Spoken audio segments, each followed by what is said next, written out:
This aircraft carrier was sold for a penny. We're talking about USS Kitty Hawk, once the flagship of US Navy's 7th Fleet.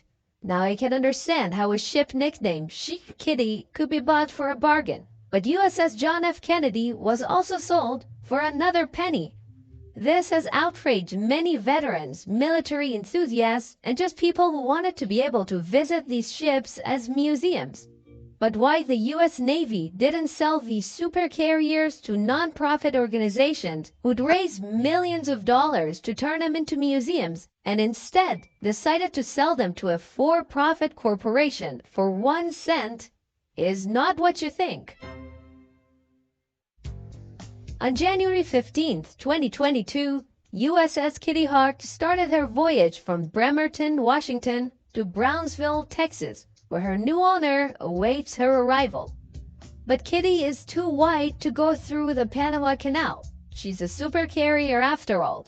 So instead, she has to go all the way down to the tip of South America through the Strait of Magellan and then back up to Texas. This is why in 2021, the ship was put into dry dock to have her bottom cleaned, so that she wouldn't spread American West Coast marine life all over South America.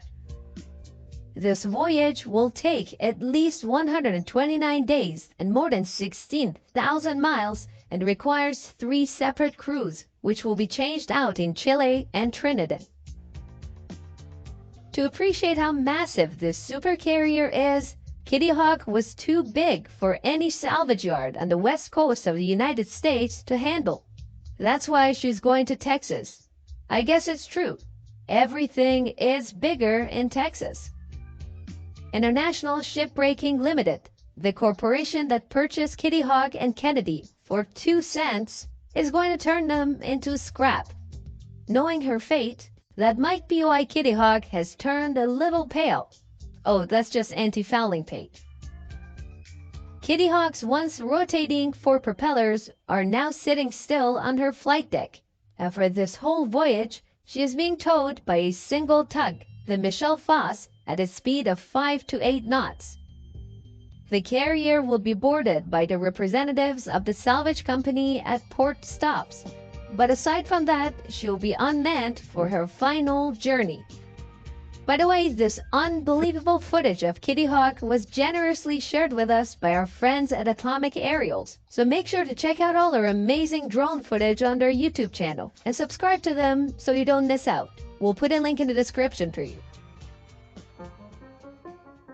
As mentioned earlier, many were disappointed with the decision to scrap these 2 supercarriers for a number of reasons. One is simply the historical value. Kitty Hawk was in service for almost half a century, a ship from the Vietnam War era on which tens of thousands of sailors had served. Now it is true that there are already 5 aircraft carrier museums in the United States, and all of those have their own historical value too. But none of those 5 carriers were supercarriers. USS Kitty Hawk and Kennedy were the only remaining supercarriers that could have been turned into museums. And with them being scrapped, it is unlikely that anyone would ever set foot on a supercarrier museum. And that's a big deal, because supercarriers are a big deal for the United States Navy, military, and the country as a whole. No other nation operates these iconic supercarriers like the US does. So why exactly wasn't Kitty Hawk saved? Spoiler alert, it had to do with money. We should point out that the US Navy doesn't turn ships into museums, because the Navy is not in the museum business. In order for a Navy ship to become a museum, a non-profit organization has to step up and express interest to Naval Sea Systems Command, or NAVSEA, which oversees the ships that are in reserve. The request is for the ship to be put on donation hold, and that prevents her from being scrapped, at least for some time. The nonprofit organization then has a challenging task: to raise enough money to prove they can maintain the ship and operate the museum successfully. To give you an idea, The maintenance and operation cost for USS New Jersey, which is a battleship, is $5 million per year, plus a $1 million insurance plan. And that's for a battleship museum. A supercarrier, like Kitty Hawk, is 20% longer and 160% wider than New Jersey, the ship, which most likely requires much higher maintenance costs. In 2001, the USS Kitty Hawk Veterans Association started to raise money to save the ship and received more than $5 million in donation pledges. But that's not exactly money in the bank, and they were devastated when in October of 2017, NAVSEA announced the decision to scrap Kitty Hawk. Some optimists may say that maybe next time, when another supercarrier is decommissioned, more money could be raised to save her. But the reality is that would be extremely unlikely, and that has to do with money. But this time, a lot more. Remember that USS Kitty Hawk and Kennedy were the last two remaining supercarriers that are conventionally powered.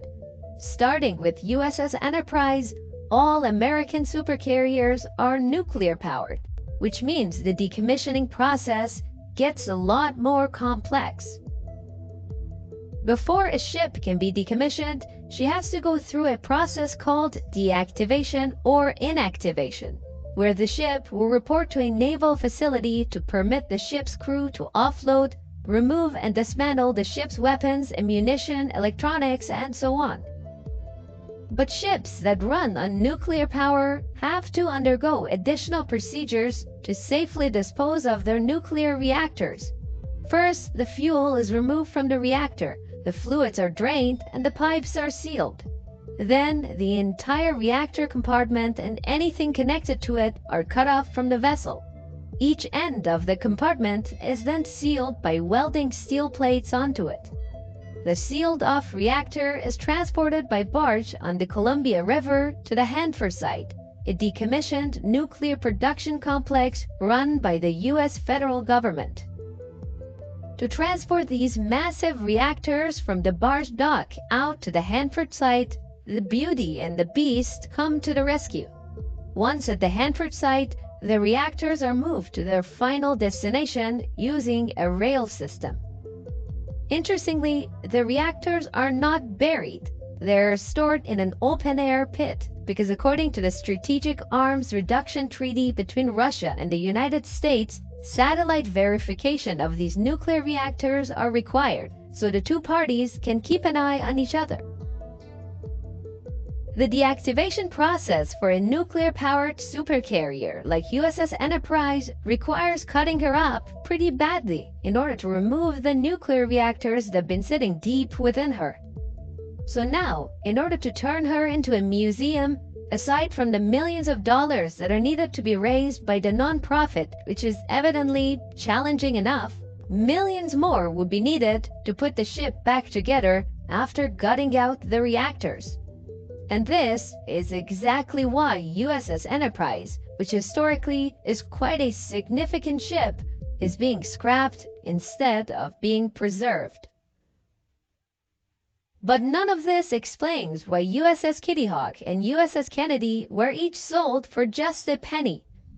There are tens of thousands of tons of steel and other metals used in these ships, which must be worth a lot of money. But the cost of salvaging them is quite significant, considering that the presence of lead-based paint, PCBs, and asbestos on these ships demand costly remediations. In addition to that, the scrapping company needs to get clearance for the staff who'll be working on the classified sections of USS Kennedy, and that means added cost and complexity. So why is this shipbreaker in Texas doing all this work for little to no profit? They are doing the U.S. Navy a favor. What do they get in return? Maybe future contracts on ships that are more profitable to salvage to make up for the lost profit on salvaging these supercarriers. One thing is for sure, the U.S. Navy much prefers to scrap their ships than to donate them to organizations that are unable to prove they can maintain and operate these ships as museums in a way that these ships deserve to be presented and preserved.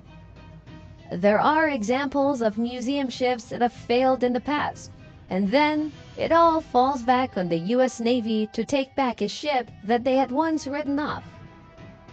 The Navy doesn't necessarily want to make money off of decommissioned ships, but rather ensure they end up in a peaceful place, be it in one piece or many, above the water or on the bottom of the ocean.